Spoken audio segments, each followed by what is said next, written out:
हरे कृष्णा। दोस्तों, आज के वीडियो में आपका स्वागत है। तो आज आपको सुनाऊंगी अजा एकादशी की कथा। मान्यता है कि एकादशी की कथा पढ़ने और सुनने वाले को असीम पुण्य की प्राप्ति होती है। आज यानी कि 10 सितंबर रविवार को अजा एकादशी का व्रत रखा जाएगा और आपने रखा भी होगा। भाद्रपद माह के कृष्ण पक्ष में पड़ने वाली एकादशी को अजा एकादशी के नाम से जाना जाता है। एकादशी के दिन भगवान विष्णु और माता लक्ष्मी की पूजा पूरे विधि विधान के साथ की जाती है। अब वक्त हो गया है कि हम कथा सुने। अजा एकादशी की कथा पूर्ण रूपेण सत्यवादी राजा हरिश्चंद्र से संबंधित है। अपनी प्रजा से असीम प्रेम करने वाले राजा हरिश्चंद्र अपनी प्रजा को बहुत प्रसन्न रखते थे। उनके राज्य में चारों ओर खुशहाली थी। कुछ समय पश्चात राजा का विवाह हो गया और फिर राजा के यहाँ एक पुत्र का भी जन्म हुआ। एक बार सभी देवताओं ने मिलकर इनकी परीक्षा लेने की योजना बनाई। राजा ने स्वप्न में देखा कि ऋषि विश्वामित्र को उन्होंने अपना सारा राजपाट दान में दे दिया है और सुबह होते ही विश्वामित्र उनके द्वार पर आ खड़े हुए। कहने लगे, स्वप्न में तुमने मुझे अपना सारा राज्य दान दे दिया। दानवीर और सत्यनिष्ठ राजा ने स्वप्न मात्र में वचन दिए जाने को आधार मानकर अपना संपूर्ण राज्य विश्वामित्र को दान में दे दिया।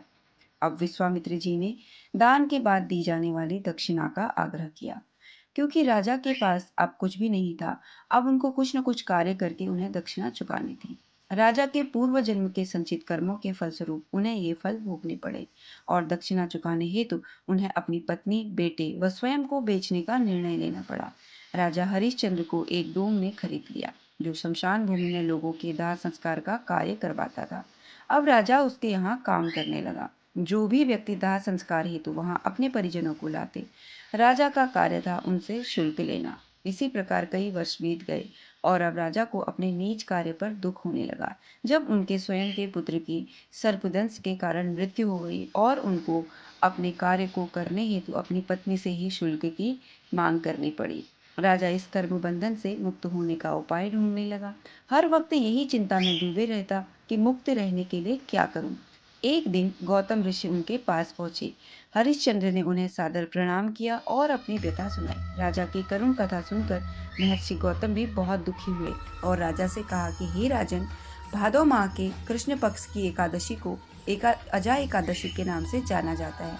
तुम उस एकादशी का विधान पूर्वक व्रत करो और रात्रि में जागरण करो। इससे तुम्हारे सभी पाप नष्ट हो जाएंगे। इतना कहकर गौतम ऋषि अंतर्ध्यान हो गए। उम्मीद की नई किरण ने राजा को ऊर्जा से भर दिया और एकादशी आने पर महर्षि के कहे अनुसार उपवास भी किया और रात्रि को जागरण भी। इस व्रत के प्रभाव से राजा के सभी संचित कर्म नष्ट हो गए।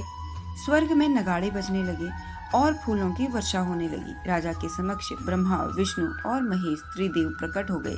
साथ ही देवेंद्र इत्यादि देवता भी आ गए। तभी राजा का मृतक पुत्र भी जीवित हो उठा और पत्नी राजसी वस्त्रों में राजा के समक्ष उपस्थित हुई। व्रत के प्रभाव से राजा को पुनः अपने राज्य की प्राप्ति हुई। अंत में राजा हरिश्चंद्र अपने परिवार सहित स्वर्गलोक को चले गए। तो दोस्तों, जो भी मनुष्य अजा एकादशी के व्रत को पूर्ण विधि विधान से करते हैं, उनके सभी पाप कर्म नष्ट हो जाते हैं और उनकी सभी मनोकामनाओं की पूर्ति होती है। इस एकादशी व्रत की कथा के श्रवण मात्र से ही अश्वमेध यज्ञ के फल की प्राप्ति होती है। तो आप भी जरूर रखें एकादशी का व्रत, कथा सुने, कथा सुनाएं।